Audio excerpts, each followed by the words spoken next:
Hey, Bigger Pockets, it's Matt. So I just went out and looked at a couple of small multifamily properties for a purchase that we're looking to do, and it's 3 lessons came up, 3 properties, 3 lessons, and I'd like to share those lessons with you. And these are applicable whether you're selling small multifamily property or more likely looking to go out and buy some small multifamily properties for your portfolio. Lessons are valid that just came up. Just this journey today reminded me of some things I'd like to share with you. So first thing that I did is, again, we're shopping in the realm of say 3 to 6 units is what we're looking for right now for an acquisition for our portfolio. So scoured the market, found 3 deals that kind of floated to the top, and I called each agent and had a good conversation with them on the phone, and I asked questions like, what do you like about the property? Tell me all about it. Got them to review the expenses. Even though the listing said the expenses on there, I like to get them to review them online or on the phone with me again, just to make sure that what's in writing is true and they didn't leave anything out inadvertently. So I get their take. Then I sit down and I underwrite the deals basis of software using a software that I use. I put in what the fixed expenses are. Those are things like real estate taxes, insurance, those types of things.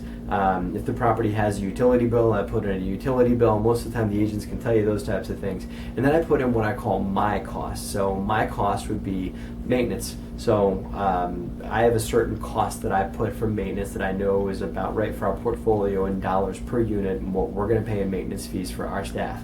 I also put a management fee in there because even though we own the properties and manage them ourselves, we also charge a management fee for the management of that property to cover that expense. So I put those things in there and I come up with a performance on the deal and what I think it should cost, what I think we should pay for the property. So property number 1, I go see it, and I know the agent very well, so regardless of what I thought on paper, I was still going to go see the property because I know the agent. He's done a lot of deals with me, so I went out to go see it. It's just funny because they were asking $145,000. The property was so expense laden, and he admitted on the phone the property had a lot of deferred maintenance. So I really threw a lot of money at it with regards to upfront capital expenditures, and the maintenance numbers he admitted to, and the maintenance numbers that I knew were going to be on top of it, and high utility bills and everything. So they're asking $145,000. According to my numbers, to make the cash flow I wanted to make, I would have needed to buy it for $30,000. So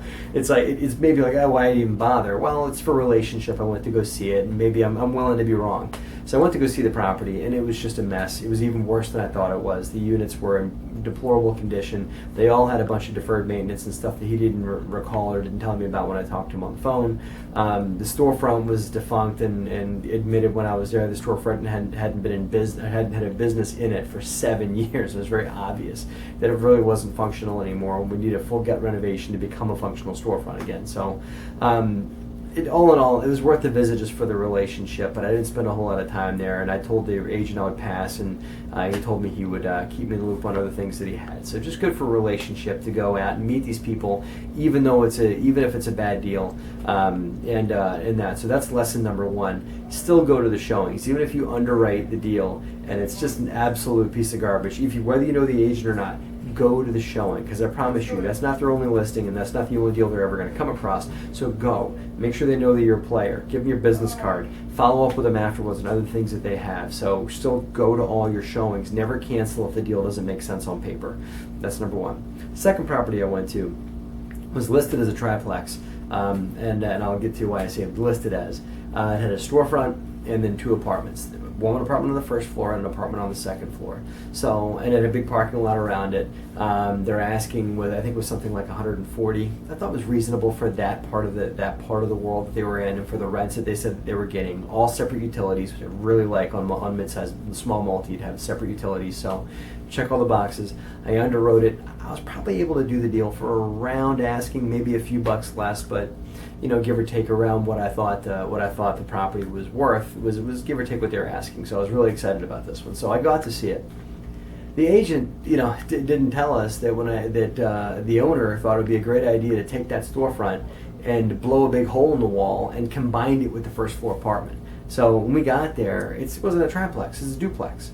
Because he had taken that wall out and given his first floor tenant an extra unit or an extra room. And I said to her, well, how much more are you charging this tenant for this extra space here? She goes, $50 a month. And I said, well, what was the storefront going to rent for if your owner was able to get a tenant in here? And she said 600. And I said, oh my goodness.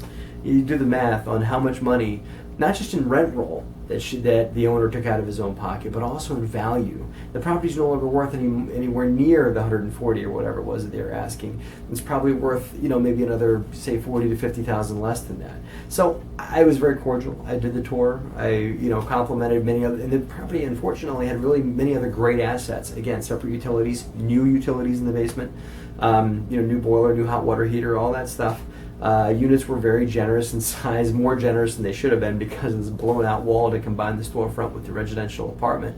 And it was in a reasonably good area. So all those things, but just you've got this blown out wall and a combined storefront and tenants that have now signed a lease to take on that additional storefront space. So really a mislisting with her with her owner doing that, but she didn't want to change up the listing, I guess, for some reason or another. So biggest lesson there is always, if you're going to make renovations on a building, always do value add renovations. Don't do renovations that just, let me take care of my tenants and that. Always weigh out. If you're going to look at a building, if you're going to renovate a building, weigh out, is this going to put money in my pocket? And just always ask that question first. This is more for people that own small multi, and that. If it's just a capital expense like putting new siding on a property that's going to make it look better and encapsulate the property better, that's all good. But if you're going to start pulling walls out and combining units and everything like that, you better be able to show yourself how that's going to make more money for yourself instead of taking money out. I couldn't believe they did that, but I really needed to share that lesson with you. So, property number 3 that we went to go see was a 5-unit building. It was in what I thought to be pretty good condition, and in a reasonable neighborhood. The rents were I thought to be pretty good, but the lesson that came up was I know a guy that owns a couple of buildings on the street, and I called him after the showing, and he completely blew out what I thought to be a good deal. So I looked at the deal, and I thought the rents were good. I looked at the utilities, I looked at the units, everything was great. And then I called my buddy across the street that owned 3 buildings right in a row across the street from this one that I was looking at. And he said, no, your rents are extremely low, maybe a good thing. But he also told me he paid $4,000 less in real estate taxes than this property was paying in real estate taxes.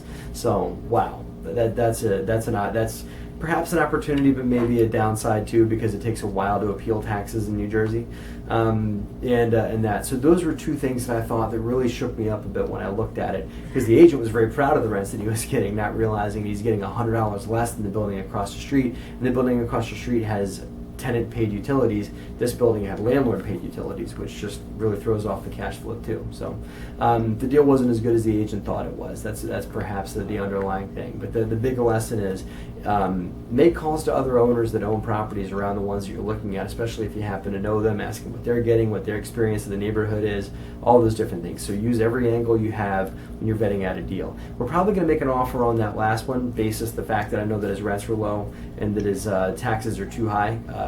Information that I happen to have, but the current owner may not realize that, so maybe I can add some value by getting rents up and appealing to real estate taxes later. So those are my 3 lessons, guys. I hope they're of value, and as always, leave a comment and we'll get into a conversation, maybe some other lessons you guys have gotten on looking at small multis out there. So I hope you enjoyed. Thanks again for watching, and have a fantastic day.